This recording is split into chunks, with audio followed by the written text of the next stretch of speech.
नमस्कार दोस्तों, कैसे हैं आप लोग। हम राज्य व्यवस्था विषय के बारे में बात करने जा रहे हैं। इस बार जो पीटी 2023 हो रहा है उसमें इसका जो वेटेज है बहुत ज़्यादा है और हर साल इसका वेटेज बहुत ज़्यादा है और हर साल इससे लगभग 14 से 15 प्रश्न पूछे जाते हैं, इसीलिए भी ये बहुत महत्व रखता है। और इसका मैं अभी पीटी 365 जो विजन IAS का है वो मैं कवर करवा ही रहा हूँ।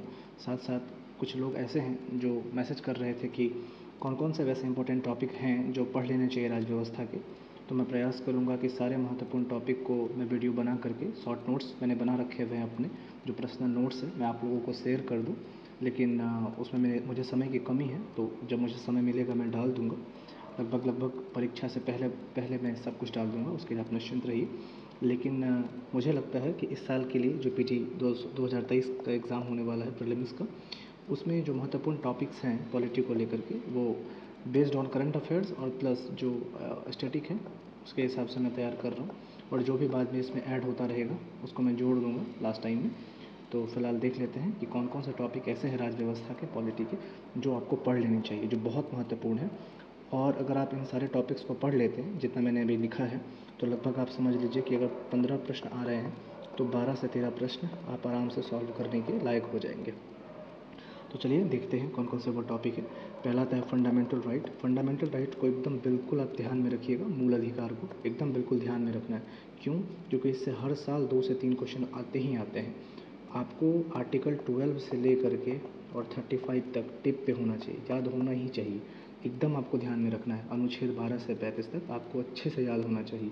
एक एक मूल अधिकार के बारे में आपको 12 से 35 तक पता होने चाहिए, तो ये बहुत इंपॉर्टेंट है। इसके अलावा इसको आप करंट से भी देख लीजिएगा। जैसे मैं कल पढ़ा रहा था कि स्वायत्तता और आपके जो बॉडी को रक्षा करने का अधिकार है, ऑटोनोमस एंड बॉडीली राइट्स, उसके बारे में मैंने आपको बताया हुआ था।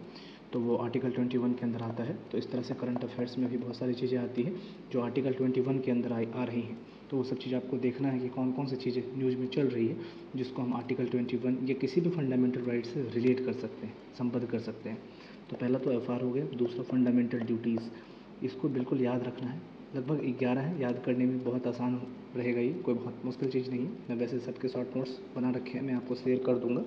तो आपको फंडामेंटल ड्यूटीज़, मूल कर्तव्य पता होने चाहिए। लगभग 11 मूल कर्तव्य हैं नागरिकों के, तो आपको याद होने चाहिए, तो ध्यान रखिएगा। इसके अलावा आ जाता है DPSP, directive principle of state policy, राज्य के नीति निर्देशक तत्व। ये बहुत इंपॉर्टेंट है, 36 से 51 तक है और 36 से 51 तक आपको अच्छे से याद होना चाहिए। ये राज्य को दिए गए कुछ कर्तव्य हैं संविधान की तरफ से। हालांकि ये गैर न्यायोचित है, मतलब नॉन जस्टिसिएबल है। इसके खिलाफ आप कोर्ट में जाकर के केस नहीं कर सकते, पर अगर आपके मूल अधिकार का उल्लंघन होता है तो आप कोर्ट में जा सकते हैं। अगर आपका फंडामेंटल ड्यूटीज़ का पालन नहीं करते हैं तो भी कोई समस्या नहीं है, आपके खिलाफ कोई कोर्ट में केस नहीं करेगा, इसके लिए आप निश्चिंत रहिए। ये भी गैर न्यायोचित है, नॉन जस्टिसिएबल है। इसके अलावा दूसरा जो प्रेम्बल है, प्रस्तावना है, इसको आप 2-3 बार पढ़ेंगे तो आपको लगभग याद हो जाएगा। हम भारत के लोग भारत को एक संपूर्ण प्रभुत्व संपन्न समाजवादी धर्मनिरपेक्ष लोकतंत्रात्मक गणराज्य बनाने के लिए, इस तरीके से पूरा है। तो उसको आप पढ़ लीजिएगा, बहुत इंपॉर्टेंट है। इससे लगभग एक क्वेश्चन तो हर साल पूछा ही जा रहा है, तो इंपॉर्टेंट हो जाता है। इसके अलावा तीसरा जो है सेंटर स्टेट रिलेशन है, सेंटर स्टेट रिलेशन, केंद्र राज्य संबंध, ये भी बहुत महत्वपूर्ण है और न्यूज़ में भी हमेशा रहता है, तो इसलिए इसको भी ध्यान में रखिएगा।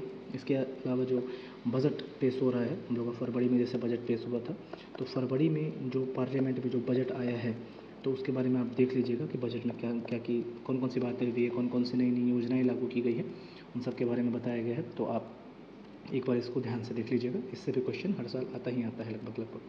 इसके अलावा जो पांचवा टॉपिक है हमारा वो है पार्लियामेंट्री कमेटी, संसदीय समिति। इससे भी अच्छे प्रश्न बनते हैं, हर साल एक प्रश्न इससे भी तय ही रहता है, इसलिए भी बहुत महत्वपूर्ण हो जाता है संसदीय समिति। ठीक है, इसमें PSC वगैरह के बारे में, लोक लेखा समिति वगैरह के बारे में ध्यान से देख लीजिएगा, UPSC क्वेश्चन बनाती रहती है, तो बहुत इंपॉर्टेंट है। इसके अलावा फिर SC और HC आ गया, जो सुप्रीम कोर्ट है और हाई कोर्ट है, सर्वोच्च न्यायालय या उच्च न्यायालय, इसके बारे में पढ़ना भी बहुत ज़रूरी है स्टैटिक पोर्शन में जाकर के, बेस्ड ऑन करंट अफेयर्स में है, इसीलिए मैंने इसको स्टैटिक से उठा करके आपको दिया है ताकि आप इसको पढ़ लें, कम से कम इतना तो आप पढ़ ही लें, इसको तो बिल्कुल नहीं छोड़ना है, इन सारे टॉपिक्स को जो मैं बता रहा हूँ। इसके अलावा जो आपको पढ़ना आप उसको ऐड ऑन कर सकते हैं अपने मटेरियल में। तो SC HC के लिए आपको पढ़ना है, लक्ष्मीकांत में आप देख सकते हैं, बहुत डिटेल वाइज लिखा हुआ है, तो आप पढ़ लीजिएगा वहाँ से। इसके अलावा आपको प्रेसिडेंट और गवर्नर, राष्ट्रपति और राज्यपाल, ये पढ़ना बहुत इंपॉर्टेंट है। हालांकि जो PT 365 है उसमें राष्ट्रपति का चुना हुआ है इस बार 15वां जो राष्ट्रपति बनी है द्रौपदी मुर्मू, इसलिए न्यूज़ में है, तो इसको ध्यान में रखिएगा, पढ़ ही लीजिएगा तो ज़्यादा अच्छा है। और इसके साथ अगर हो सके तो वाइस प्रेसिडेंट को भी पढ़ लीजिएगा। गवर्नर को पढ़ना है प्रेसिडेंट के साथ ही, जैसे सुप्रीम कोर्ट को हाई कोर्ट के साथ पढ़ना है, प्रेसिडेंट को गवर्नर के साथ पढ़ना है। प्रेसिडेंट अगर आप पढ़ रहे हैं तो साथ में वाइस प्रेसिडेंट उपराष्ट्रपति भी पढ़ लीजिएगा। इसके अलावा जो अपना शेड्यूल्ड एंड ट्राइबल एरियाज है उसके बारे में जान लीजिएगा। क्या बोलते हैं इसको, अनुसूचित, हिंदी नहीं लिखा है मैंने, आई थिंक इसका अनुसूचित एवं ट्राइबल का होता है जनजातीय क्षेत्र, अनुसूचित एवं जनजातीय क्षेत्र, इसके बारे में आपको पढ़ना है। हालांकि इसका जो लेख है मैंने आपको अनुसूची में बता दिया था, 5वीं और 6ठी अनुसूची, शेड्यूल 5 शेड्यूल 6 में इसके बारे में लिखा हुआ है। लेकिन इसके अलावा इसके लिए कौन कौन सी समितियाँ गठित की गई हैं और कौन कौन से इसके पास राइट्स वगैरह हैं, वो सब बहुत डिटेल से लक्ष्मीकांत में दिए गए हैं, तो वहाँ से आप देख लीजिएगा। इसके अलावा आप कॉन्स्टिट्यूशनल बॉडीज़ में जो है संवैधानिक निकाय में 2 चीज़ों पे फोकस रखिएगा, NCST पे, national commission for scheduled tribe, and national commission for scheduled commission, इन दोनों पे फोकस रखिएगा। इसके अलावा इलेक्शन कमीशन, निर्वाचन आयोग का ध्यान रखिएगा, इससे भी प्रश्न बनने की संभावना है। बहुत स्थानों पर इलेक्शन हुआ है, इसीलिए ज़्यादा महत्वपूर्ण है।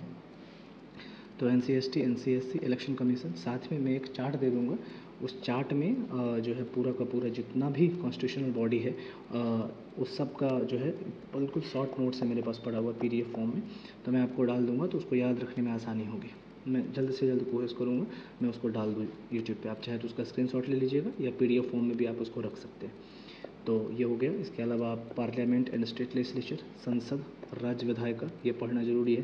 संसद से तो समझिए 40 पेज का है पूरा लक्ष्मीकांत में, इसके बारे में बहुत बड़ा है और कहीं ना कहीं किसी न किसी से इसे उठा के हर साल पूछ ही दिया जाता है, इसलिए बहुत इंपॉर्टेंट है। इसीलिए एक आध 2 प्रश्न तो इससे आते हैं, इसीलिए इसको भी एकदम आपको पढ़ना है। इसके साथ में आप स्टेट लेजिस्लेचर पढ़ लीजिएगा, राज्य विधायिका पढ़ लीजिएगा, इंपॉर्टेंट रहेगा। इसके अलावा पंचायती राज से अभी ग्राम पंचायत का न्यूज़ में बहुत ज़्यादा चल रहा है, ग्राम पंचायत को लेकर कोर्ट ने बोला है कि जल्द से जल्द जो है इसका गठन, इसका विस्तार किया जाए, तेज़ी से विस्तार किया जाए सभी गाँव में, तो इसीलिए न्यूज़ में है पंचायती राज व्यवस्था, देख लीजिएगा।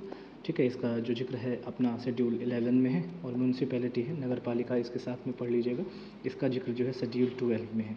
तो ये दोनों बहुत महत्वपूर्ण है, देख लीजिएगा कौन कौन से अधिनियम के द्वारा इसका गठन किया गया है, ये सब देख लीजिएगा, कुछ शक्तियाँ, कुछ कार्य, कुछ प्रकार, ये सब देख लीजिएगा। इसके बाद है जुडिशरी, न्यायपालिका को देख लीजिएगा, ये ज़्यादा महत्वपूर्ण है। इसके अलावा क्योंकि ये हमेशा फैसला सुनाती रहती है इसलिए ज़्यादा महत्वपूर्ण है। इसके अलावा इमरजेंसी प्रोविज़न, आपातकालीन प्रावधान, ये राष्ट्रपति के पास क्या क्या ताकत है, कौन कौन से समय में आपातकालीन शक्ति का उपयोग करने का, वो सब इसमें पूरा डिटेल में दिया गया है। इसके अलावा आर्टिकल 352, 356, 358, 360, ये सब कुछ ऐसे आर्टिकल्स हैं जो इमरजेंसी प्रोविज़न में यूज किए जाते हैं, तो उसके बारे में आप पढ़ लीजिएगा, ज़्यादा अच्छा रहेगा। फेडरलिज्म, संघवाद, ये बहुत इंपॉर्टेंट है, मेंस के हिसाब से बहुत ज़रूरी है और प्रीलिम्स के हिसाब से तो है ही, तो इसको भी देख लीजिएगा। इसके अलावा ट्रिब्यूनल्स, अधिकरण बहुत ज़रूरी चीज़ है, मैंने इसको बहुत डिटेल में इसका वीडियो बनाया हुआ है PT 365 में, तो अधिकरण को देख लीजिएगा लक्ष्मीकांत से भी स्टैटिक पोर्शन में जा करके। फिर है एंटी डिफेक्शन लॉ, दल बदल कानून, 10वीं अनुसूची में इसका जिक्र किया गया है और बहुत ज़्यादा चर्चा में है एंटी डिफेक्शन लॉ, तो देख लीजिएगा दल बदल कानून के बारे में। फिर है नेशनल पार्टी स्टेटस, अभी आम आदमी पार्टी को जैसे राष्ट्रीय पार्टी का दर्जा दिया गया है, तो ये न्यूज़ में है, इसीलिए इसको भी देख लीजिएगा। इसके अलावा मिशन कर्मयोगी, जो सिविल सेवकों को प्रशिक्षण देने के लिए जो है इसकी शुरुआत की गई है, इंपॉर्टेंट है, देख लीजिएगा। एक है लोक प्रतिनिधित्व अधिनियम 1951, रिप्रेजेंटेशन ऑफ पीपल एक्ट है ये, तो इसको भी देख लीजिएगा, लक्ष्मीकांत के लास्ट वाले चैप्टर में हो गई है, आई थिंक सो, तो वहाँ से आप इसको पढ़ सकते हैं, थोड़ा डिटेल में पढ़ लीजिएगा क्योंकि इससे भी प्रश्न आने की संभावना है इस बार। ऑफिस ऑफ प्रॉफिट, मैंने बताया है संविधान में इस शब्द का प्रयोग जो है इसको परिभाषित नहीं किया गया है, संविधान में इस शब्द को परिभाषित नहीं किया गया है, ठीक है। तो लाभ का पद क्या होता है, इस पर न्यूज़ में काफ़ी है, तो इसको भी ध्यान में रखिएगा। प्रिवेंटिव डिटेंशन, निवारक निरोध, PT 365 में भी है, और आर्टिकल 22 में जो है इसके बारे में बहुत डिटेल से दिया गया है आपके फंडामेंटल राइट में, तो वहाँ से भी इसको आप देख लीजिएगा। इसके अलावा 9th शेड्यूल है, 9वीं अनुसूची है, देख लेना है इसको, भू सुधार से जुड़ा हुआ है, लैंड रिफॉर्म से जुड़ा हुआ है। फर्स्ट अमेंडमेंट हुआ किया था जवाहरलाल नेहरू ने 1951 में, और तब 9th शेड्यूल लाया था इसको, हालांकि अभी न्यायिक समीक्षा के अंदर लाया गया है, जुडिशियल रिव्यू के अंदर इसको लाया गया है, पहले नहीं था।